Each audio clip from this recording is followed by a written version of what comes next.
Juízes, capítulo de número 8, verso de número 22. Aleluias. Os irmãos acharam, amém? Juízes, capítulo de número 8, verso de número 22. Diz assim a poderosa palavra de Deus.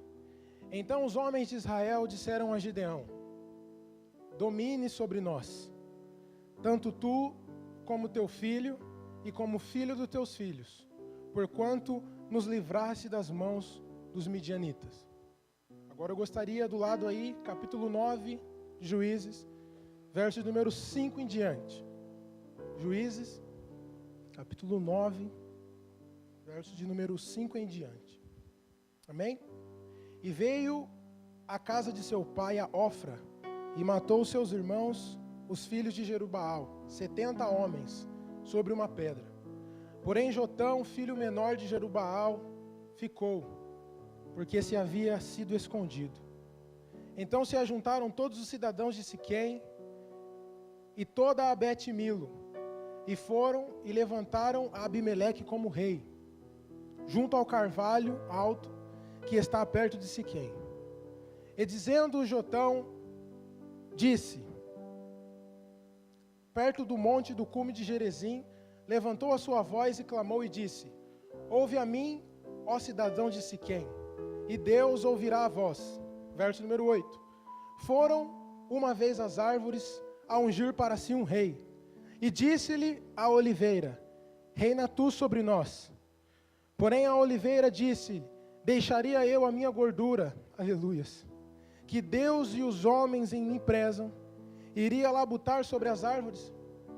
Então disseram as árvores à figueira: vem tu e reina sobre nós. Porém a figueira disse: deixaria eu a minha doçura e o meu bom fruto, iria labutar sobre as árvores? Verso número 12. Então disseram as árvores à videira: vem tu e reine sobre nós. Porém a videira disse-lhe: deixaria eu o meu mosto, que alegra a Deus e os homens, para labutar sobre vós, para dominar sobre vocês? Então todas as árvores disseram ao espinheiro: reine tu sobre nós. Disse-lhe o espinheiro às árvores: se na verdade me ungi sobre vós, rei sobre vós, vinde e confiai-vos debaixo da minha sombra. Mas se não saia fogo do espinheiro, que consuma os cedros do Líbano. Amém? Em Juízes, capítulo número 6, nós vamos ver os midianitas prevalecendo sobre o povo de Deus, sobre Israel. Os midianitas, tudo o que o povo de Israel produzia, tudo que o povo de Israel fazia, tudo que o povo de Israel conquistava, os midianitas iam lá e pegavam todas as coisas, e roubavam todas as coisas, e destruía tudo. Por causa do pecado de Israel, a idolatria, por causa dos erros de Israel, o Senhor se virou as costas para Israel. E então esse inimigo surge, os midianitas. Eles se levantam, forte, poderoso, um grande exército. Tudo que Israel fazia, tudo que Israel produzia, tudo que Israel começava a fazer, os midianitas iam lá e roubavam todas as coisas. Os bois, as vacas, os trigo, os alimentos, os mantimentos. Israel passava por uma situação difícil e terrível por causa dos midianitas. Mas no capítulo número 7, a Bíblia vai falar de um homem chamado Gideão, que estava malhando trigo no lagar, que estava fazendo algo escondido, diz o texto. Estava escondido trabalhando, estava escondido labutando, mesmo sem esperança e sem perspectiva, mesmo sabendo que os midianitas estavam poderosos e tudo que eles produziam, os midianitas iam lá e roubavam. Mesmo assim, esse homem estava malhando trigo no lagar. Mesmo assim, esse homem estava fazendo algo escondido, longe dos holofotes. A Bíblia vai nos dizer que então o Senhor envia um anjo para falar com Gideão, dizendo: varão valoroso. Ele ganha um rótulo aqui, de vitorioso, de valoroso. Por quê? Porque estava malhando trigo no lagar escondido. Eu aprendo que as nossas vitórias, e eu aprendo que as nossas conquistas em Deus é no oculto. Ela acontece no secreto. ela acontece no particular. Ela acontece quando você está malhando trigo no lagar lá no seu quarto. Ela acontece quando você está fazendo as coisas longe dos holofotes, longe dos olhos humanos. Gideão nem tinha guerreado, mas apareceu um anjo e falou: você é valoroso, você é vitorioso, você é vencedor, você é um campeão. Eu quero te dizer que as suas vitórias, elas vão ser conquistadas no secreto. Ele nem tinha lutado ainda. Nem chegou no assunto de que ele iria governar Israel para lutar contra os medianitas. O anjo chegou e falou: você é valoroso, você é valoroso, você é valoroso. Sabe por quê? Porque ele fazia as coisas no secreto, escondido, no oculto. Então Deus, através do anjo, fala com Gideão que ele seria o líder do povo. Para quê? Para lutar contra os midianitas. Para guerrear contra os midianitas, para ir contra eles. Então a Bíblia vai dizer que Gideão então pede confirmações a Deus, as respostas vêm, de fato ele esteve convicto de que o Senhor estaria com ele. Só que no versículo de número 2 do capítulo 7 de Juízes vai dizer que o Senhor disse para Gideão de que haveria uma guerra, uma batalha, mas o Senhor disse assim: olha, tem muita gente aí. O povo é muito. Eu preciso tirar algumas pessoas. Por quê? No versículo número 3 vai dizer que Deus disse: porque caso vocês vençam, vocês vão achar que a glória é sua. A Bíblia diz que mais de 20 mil homens saíram. Mais de 20 mil homens foram embora. Mais de 20 mil homens foram embora da igreja de Gideão, pastor. Por quê? Deus diz: olha, se vocês prevalecerem, a glória vai ser de vocês. E em momentos na nossa vida a gente vê Deus levando embora tanta coisa. Em momentos na nossa vida a gente vê recursos indo embora, perspectivas indo embora, coisas indo embora. Mas sabe por quê, meu querido? Não se entristeça, é motivo de você se alegrar.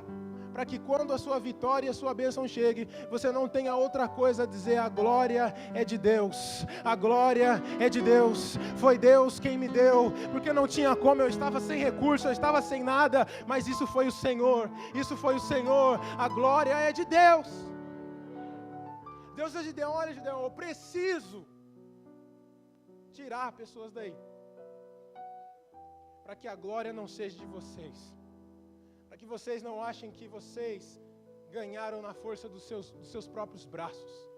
Eu preciso tirar pessoas. Eu preciso tirar pessoas. E diz o texto que Gideão então fica com apenas 300 homens. Deixa eu te dizer uma coisa. O capítulo número 7 de Juízes vai dizer que entre aqueles homens saíram medrosos e covardes. Gideão nem sabia, mas Deus havia livrado pessoas, Deus havia tirado dos governantes, dos que iam guerrear, medrosos e covardes. Ele nem sabia disso. E às vezes coisas não dão certo na sua vida, às vezes Deus tira pessoas da sua vida. Talvez se fosse aquelas 20 mil pessoas medrosas e covardes, talvez iria deixar ele na mão na guerra. Talvez poderia deixar ele numa enrascada, talvez poderia abandonar ele num momento difícil, talvez poderia ser duas caras com ele, talvez poderia fugir no meio da batalha, iria prejudicar ele. Você começa a entender por que tem pessoas que às vezes saem da sua vida? Você começa a entender por que talvez coisas não deram certo lá atrás? Você começa então a entender o porquê que certos lugares que você foi ou que frequentou, você não está mais lá? Na verdade é o Senhor te livrando. Na verdade é o Senhor tirando da sua vida covardes e medrosos. Na verdade talvez é Deus te livrando de pessoas e circunstâncias que te deixariam na mão. Que no momento em que você mais precisasse, talvez viraria as costas para você. E então vai lá Gideão, com apenas 300 homens, enfrentar um grande exército midianita. Pouco. Porque a síndrome é que eu só sou de Deus se eu tenho muito. A visão que tem é que Deus só está agindo se a igreja está bombando, se tem muita gente. Não. A gente tem isso dentro de nós, né? O exército poderoso é aquele que tem muito. Nem sempre. Em Timóteo a Bíblia fala que existe um Deus que é invisível, mas real. A Ele seja dada a honra e a glória pelos séculos dos séculos.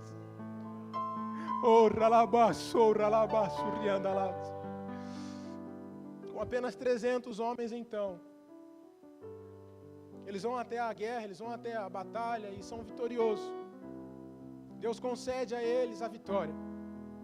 Deus concede a eles então o privilégio de sair do domínio dos midianitas. Eles vencem a batalha, eles vencem a guerra. Sabe por quê? Porque os líderes que Deus levanta, eles não precisam de muito. Porque o Senhor é a força deles. As pessoas que Deus levanta, elas não precisam de muito recurso. Elas não precisam de muito amparado, de muitas ferramentas. Tudo que você precisa é estar no coração de Deus. Tudo que você precisa é estar no lugar secreto.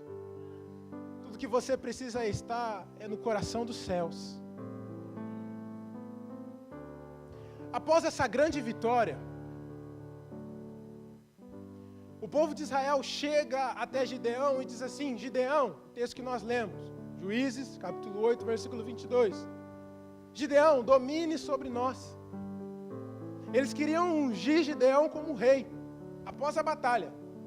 Depois que eles venceram, com apenas 300 homens, depois que eles ganharam, depois que tudo deu certo, os israelitas chegaram até Gideão e disseram: Gideão, por favor, domine sobre nós. Por favor, Gideão, nós queremos te colocar num pedestal. Nós queremos te colocar como alguém de destaque agora. Domine sobre nós. Aí Gideão olha e diz assim: nem eu, nem os meus filhos, e nem os filhos dos meus filhos dominará sobre vós, mas que o Senhor domine sobre vós. Mas que o Senhor domine sobre vós. Mas que o Senhor domine sobre vós. Ou seja, Gideão era alguém que ele não queria dominar as circunstâncias, que ele não queria dominar as coisas, mas ele trazia o domínio de Deus sobre o rebanho. Eles disseram: domine sobre nós, por favor. Aí Gideão diz: não, eu não vou dominar, nem os meus filhos vão dominar, mas que o Senhor domine sobre vós. Eu quero te dizer em nome de Jesus, para de querer dominar as coisas e traga o domínio de Deus sobre essa circunstância, e traga o reino de Deus sobre essa circunstância, e traga o domínio de Deus sobre essa circunstância, e traga o domínio de Deus. Ele dizia: eu não vou dominar sobre vocês. Eu imagino todo mundo chegando: Gideão, Gideão, domine sobre nós, reine sobre nós. Coloque os teus filhos, coloque os filhos dos teus filhos para dominar sobre vós. Gideão diz: não, não, não, não. A glória não foi minha. Não fui eu que fiz isso. Não fui eu que dei a vitória para vocês. Mas foi o Senhor. Mas foi o Senhor. Mas foi o Senhor. Mas foi o Senhor. A glória foi de Deus. A honra foi dada a Deus. O louvor foi dado a Deus. Vocês entendem o que Deus fala com ele no início? Talvez se eles estivessem com mais de 20 mil homens, talvez Gideão falasse assim: tá bom, pode deixar que eu domine sobre vocês. Mas como foi com pouco, como foi com apenas 300 homens, Gideão diz assim: não, eu não vou dominar sobre vocês. Sabe por quê? Porque isso aqui não é homem que concede essas vitórias, não pode ser, é o Senhor. Então que Ele domine sobre vós, que o Senhor domine sobre vós, que o Senhor domine sobre vós, que o Senhor domine sobre vós. Um líder que não dominava, mas trazia o domínio de Deus sobre o povo. Vamos parar de dominar essa causa, vamos parar de dominar essa circunstância, vamos parar de dominar tudo isso e vamos trazer o domínio de Deus sobre essa causa essa noite, em nome de Jesus. Gideão então, passa-se muitos anos e ele morre. A fábrica foi grande lá, Gideão teve 70 filhos. Misericórdia. Depois que Gideão morre, um dos filhos dele, Abimeleque, diz assim: e agora? Quem vai dominar sobre o povo? Olha a concepção de Abimeleque.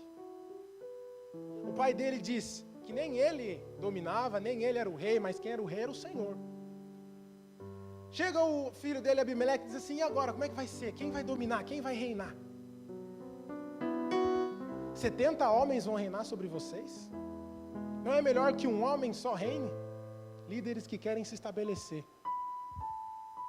Pessoas que querem se autodominar, se fazer um chamado para ela mesma, se autopromover. O que acontece? Abimeleque mata todos os seus irmãos sobre uma pedra, para ser o único e para reinar sobre o povo. Ele mata todos para se estabelecer, para ser o líder. Os 69 irmãos ele vai e extermina. A Bíblia diz com pedras. Ele mata todos. Ele mata 69 pessoas que tinham um chamado de Deus.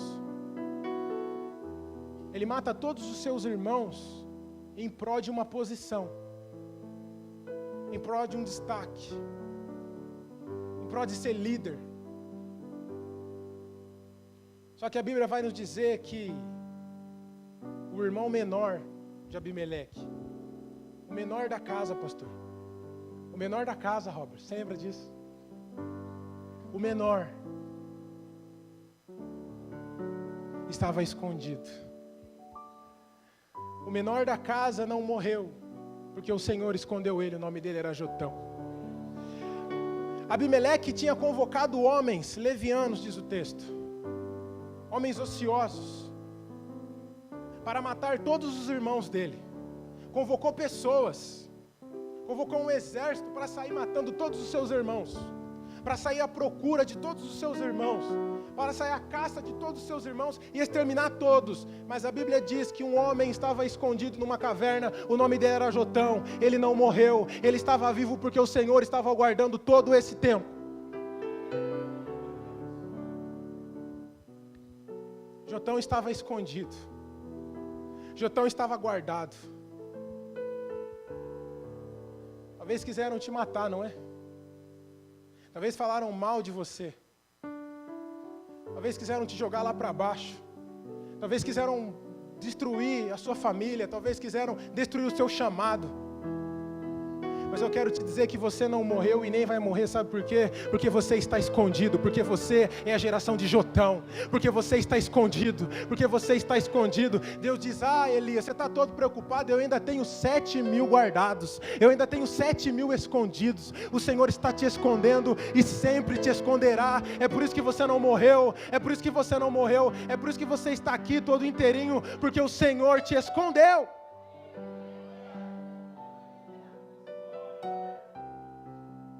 Mas Jotão estava escondido.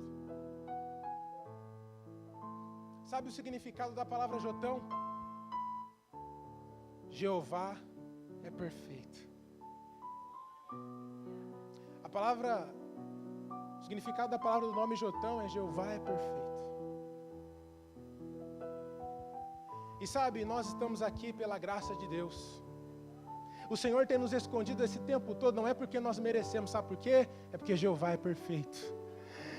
O Senhor tem guardado a igreja Missão Cairós, sabe por quê? Porque Jeová é perfeito. Não é porque nós merecemos, é porque Jeová é perfeito. Porque Jeová é perfeito. Deus tem te guardado todo esse tempo, não é porque você é o vaso das galáxias, não. É porque Jeová é perfeito. É porque Ele é misericordioso. E se Jeová é perfeito, você tem motivo para adorar. Se Jeová é perfeito, você tem motivo para levantar a mão. Se Jeová é perfeito, há esperança para a sua casa, há esperança para a sua vida. Se a obra de Deus tem jeito, é porque Jeová é perfeito. Jeová é perfeito, Jeová é perfeito, Jeová é perfeito. Foi do Wycliffe Mahmood, né? Qual é o maior problema da obra? Perguntaram para ele. O maior problema da obra são os obreiros. E por que a obra nunca parou? Porque Jeová é perfeito. Porque Jeová é bom. Porque Jeová é perfeito. Deus escondeu Jotão. Deus guardou Jotão. Sabe por quê? Porque Jeová é perfeito.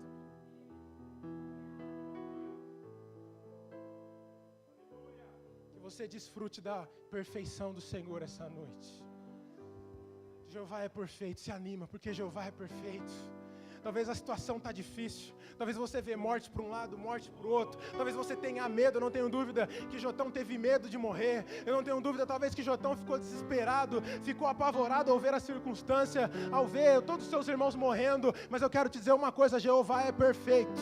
Jeová é perfeito. Vai morrer nada. O chamado não vai morrer. O chamado não vai parar. Sabe por quê? Porque Jeová é perfeito. A família não vai ser destruída. Os sonhos não vão ser destruídos. Porque Jeová é perfeito.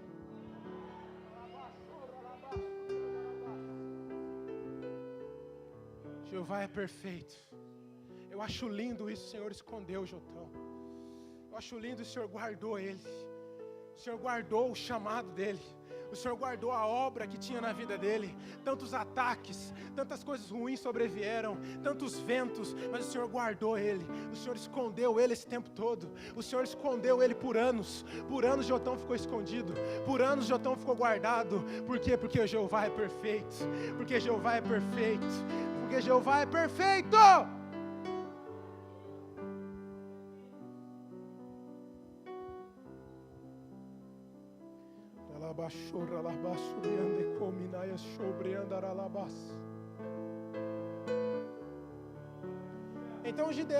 Então Jotão, ele diz uma parábola envolvendo 4 tipos de árvores: a oliveira, a figueira, a videira e o espinheiro.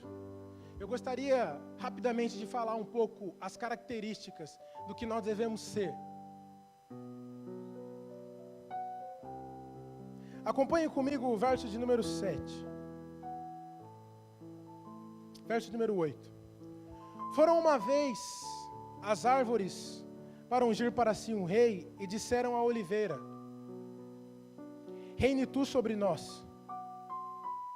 Porém a oliveira disse: deixarei eu a minha gordura, meu óleo, meu azeite, para dominar sobre vocês? De forma nenhuma.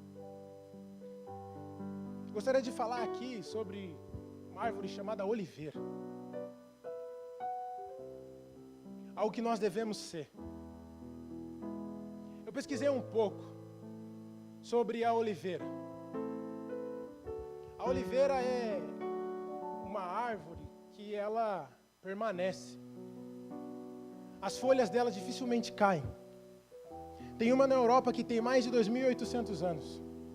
Passa tempo, e ela está lá, produzindo fruto, produzindo fruto, produzindo fruto. Passa estações e estações e ela está lá, produzindo, produzindo, dando fruto e dando alegria. Quando as folhas da oliveira, elas secam ou murcham, serve para fazer remédio que contém potássio e vitamina. Quando as folhas dela secam, também dá para fazer chá com as folhas da oliveira. Sabe, talvez isso seja bem específico para pessoas aqui, que se sentem como a oliveira. Eu quero dizer que até mesmo na sua dor, que até mesmo na sua sequidão, que até mesmo quando você sente que as suas folhas estão murchas e não servem mais para nada, serve de cura e de remédio para a vida de outras pessoas. Até mesmo quando você se sente completamente seco. Eu não sei se já aconteceram com vocês. Às vezes você vai no lugar: Senhor, o que eu vou falar? Eu estou seco. E aí da sua sequidão Deus vai lá e alimenta as pessoas. Deus vai lá e faz de cura para as pessoas. Deus vai lá e faz de chá para as pessoas, de remédio, vitamina para as pessoas. Talvez você diga, Senhor, por que as minhas folhas parecem que estão podres, estão estragadas, não servem para nada? Mentira de Satanás. Deus está fazendo com que da sua dor, Deus está fazendo com que da sua luta, com que da sua experiência sirva de cura e de remédio para a vida de outras pessoas. Não é muito popular isso, mas imagina Deus fazendo um chazinho com a sua dor. Deus fazendo um chá com a sua experiência e dando para outras pessoas beberem, e dando para outras pessoas usufruírem dela. Essa é a característica da oliveira. Uma outra característica da oliveira, e eu já vou passar para a figueira para a gente, o tempo já está indo. Quando ela cresce no mato, ela cresce aproximadamente 20 metros de altura. Mas quando ela cresce no jardim de oliva, o jardineiro vive podando ela, para que até uma criança possa alcançar o fruto que ela dá. Talvez você vai ficar chateado comigo, mas Deus não vai deixar você crescer a um nível que você não dê fruto mais para os pequeninos. Deus não vai deixar você crescer a um tamanho que você se esqueça de dar fruto para o pobre. Sabe por que Jesus diz assim? Diga a eles que o evangelho está sendo pregado aos pobres. Porque na época, os fariseus, os saduceus, ninguém tinha acesso a eles. Ninguém tinha uma escada para subir lá e arrancar os frutos deles. Aí vem Jesus, que aprendeu a obediência pelo que padeceu, que foi podado pelo Pai.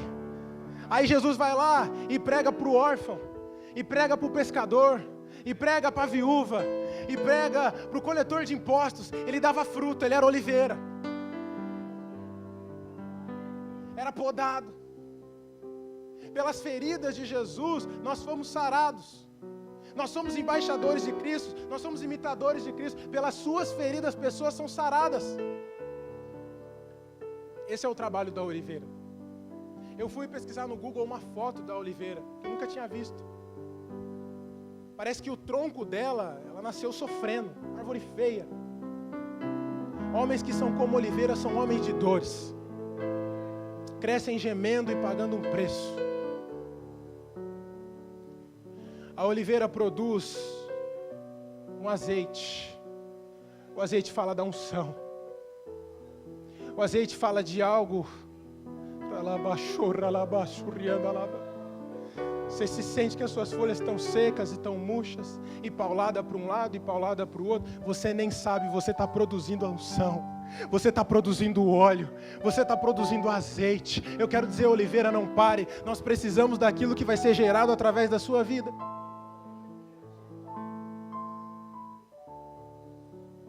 Então eles chegaram até a figueira e diz: figueira, vem tu e reine sobre nós. Porém a figueira disse: deixaria eu a minha doçura e o meu bom fruto para reinar sobre vós? De forma nenhuma. Figueira, diferentemente das demais plantações, ela floresce no inverno e o seu fruto é doce. Talvez eu estou falando para pessoas que estão passando por um inverno na vida. Talvez um inverno espiritual, físico, eu não sei. Mas eu quero dizer que nesse inverno você vai provar a doçura do Senhor sobre a sua vida. Eu quero dizer que nesse inverno o mel do Senhor vai ser derramado sobre você se você crer. Sabe por quê? Porque você é figueira. O fruto dela dá no inverno, na estação mais difícil, na estação de frio.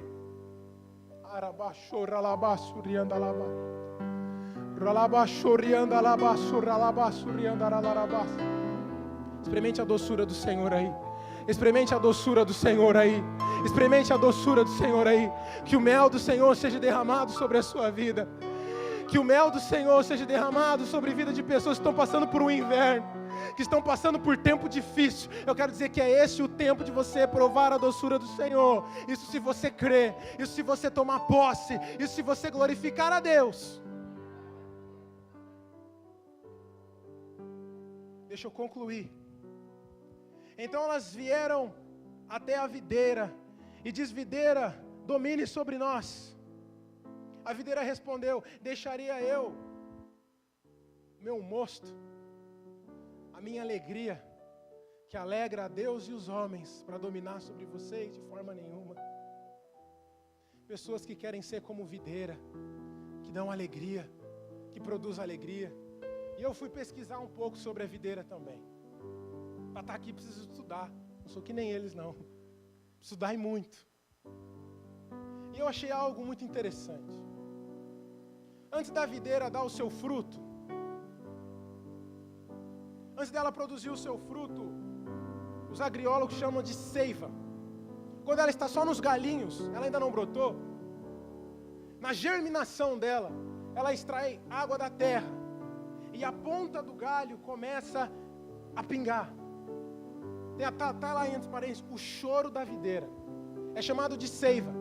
A noite toda fica, na pontinha do galho, tem até uma foto no Google, se você quiser depois chegar na sua casa para ver. Na pontinha do galho fica uma gotinha pingando. A noite toda. A noite toda. A noite toda. Mas no dia seguinte, a videira ela floresce. Na onde pingou ali, nasce uma flor. Nasce a videira. Nasce a uva. Nasce a alegria. Nasce o vinho. Eu entendo que o salmista diz que o choro, ele pode durar uma noite toda, porque a alegria vem pela manhã. O choro pode durar uma noite toda, pode pingar uma noite toda, mas a alegria vem pela manhã.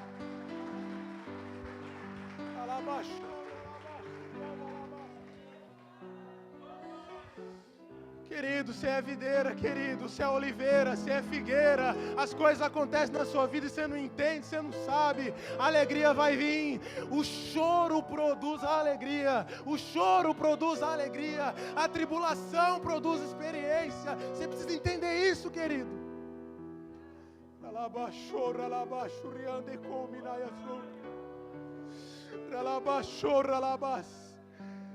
Oliveira, figueira, videira, não pare, continue. Nós precisamos daquilo que vai ser gerado através da sua vida.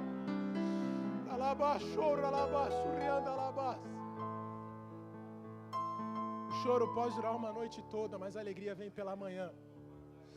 Eu quero dizer, você que está só nos galinhos, floresça em nome de Jesus. Floresça, dê frutos, dê frutos, dê frutos.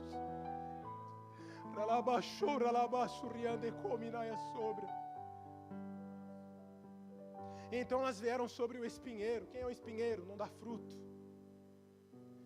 Quer dominar sobre as pessoas. E essa parábola de Jotão, assim se realizou, assim se cumpriu. Abimeleque, ele destruiu todo mundo, ele matou todos. Mas quando eles estavam guerreando, uma mulher de cima de um alto monte jogou uma pedra. Aquele que matou todo mundo com pedra agora é apedrejado. Ela jogou uma pedra de um alto de uma torre, e a Bíblia diz que ele feriu, ele rachou o crânio, e Abimeleque então morre. Eu quero falar para você que é oliveira. Não pare, oliveira. A oliveira, ela produz um remédio que é como se fosse unguento.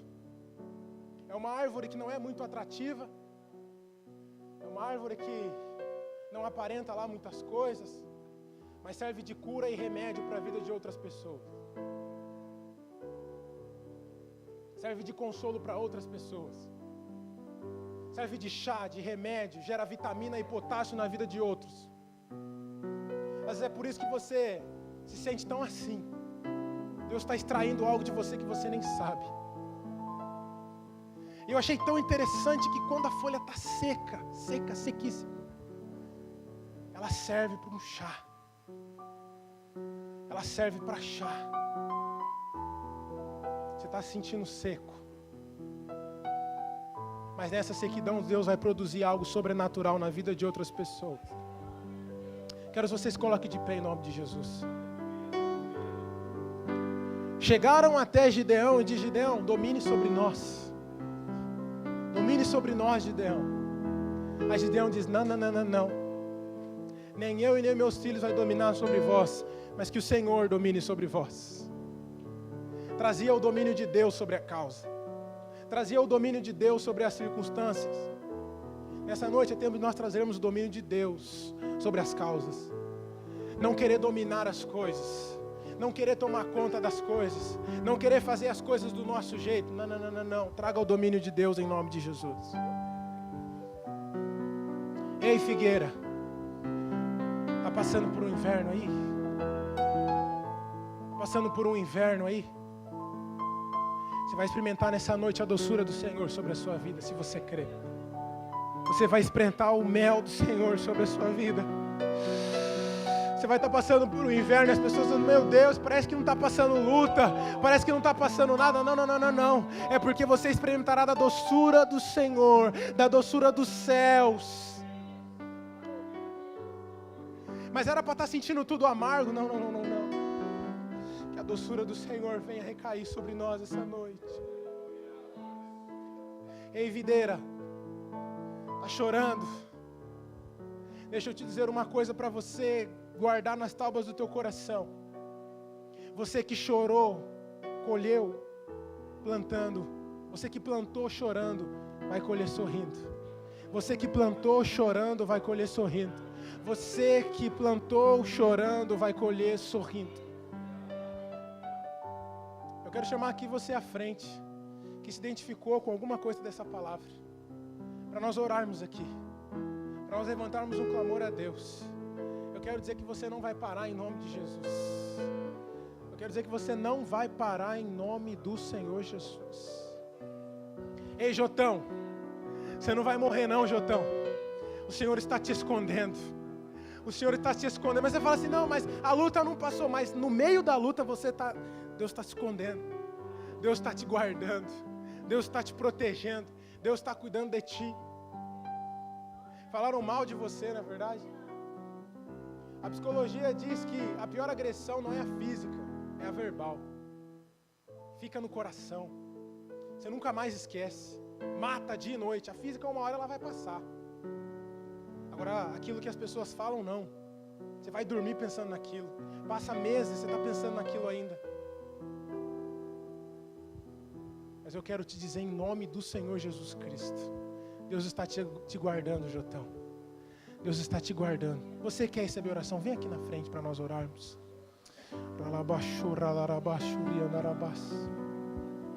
Vem até aqui à frente para nós orarmos.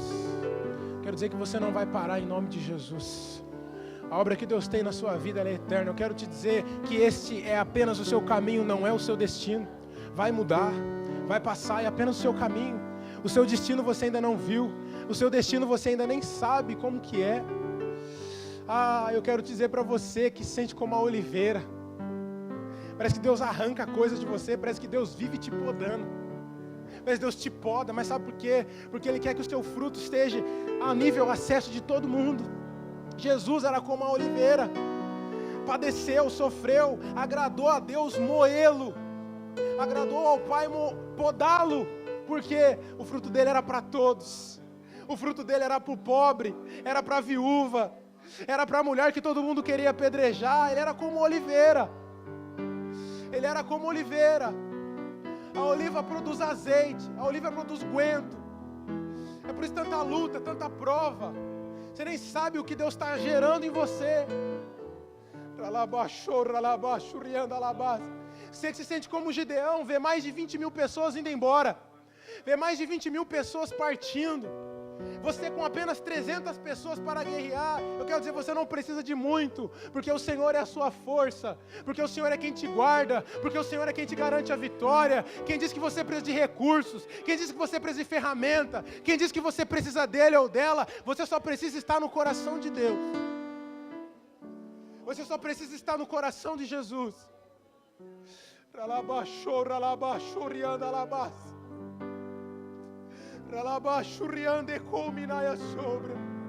Você só precisa estar no coração de Deus.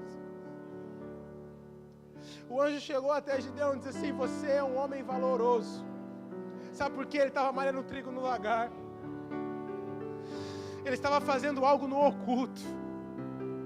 E lá ele já ganhou o rótulo de vitorioso.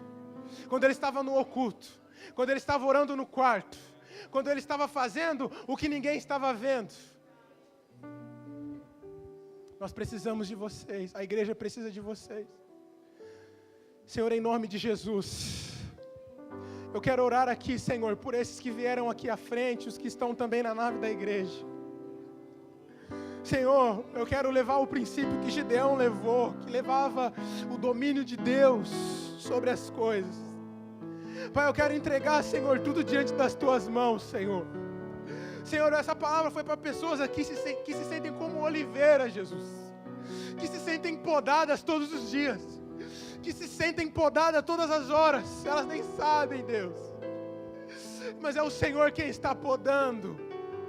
Senhor, eu quero dizer para pessoas que se sentem como figueira, Senhor, que estão passando um inverno espiritual, que estão passando um inverno na vida. Senhor, eu quero liberar sobre a vida delas, que elas experimentem da Tua doçura nessa noite. Oh, sabe por quê? Porque Jeová é perfeito. Porque Jeová é perfeito. Porque Jeová é perfeito. A missão Kairos está guardada, pastor. Sabe por quê? Porque Jeová é perfeito. Quiseram matar a gente, não é? Falando mal, falando que não é de Deus, falando que é povo amaldiçoado. São Abimeleque, e Deus nos escondeu. E nós estamos aqui porque Jeová é perfeito. Porque Jeová é perfeito. Porque Jeová é perfeito. E se Ele é perfeito, dê glórias. E se Ele é perfeito, dê honra. E se Ele é perfeito, você vai experimentar coisa boa. Se Ele é perfeito, o seu fim vai ser maravilhoso. Se Ele é perfeito, as coisas vão dar certo. Se Ele é perfeito, tudo vai dar certo. Porque Ele é perfeito. Porque Ele é perfeito. Eu digo, Oliveira, não pare. Oliveira, não pare. Eu sei que é difícil, Oliveira, mas não pare. Através da sua vida produz unção. Através da sua vida produz óleo. Através da sua vida tem azeite. Você nem sabe disso. É por isso que Deus te poda. É por isso que Deus te guarda. É por isso que às vezes folhas ficam secas e murchas. Senhor, essa é a nossa oração. Deus, em nome de Jesus Cristo, eu libero, Senhor, a Tua palavra sobre a vida deles, Senhor. E que essa palavra venha produzir vida. Que essa palavra venha produzir vida. Que essa palavra venha produzir vida. Em nome de Jesus.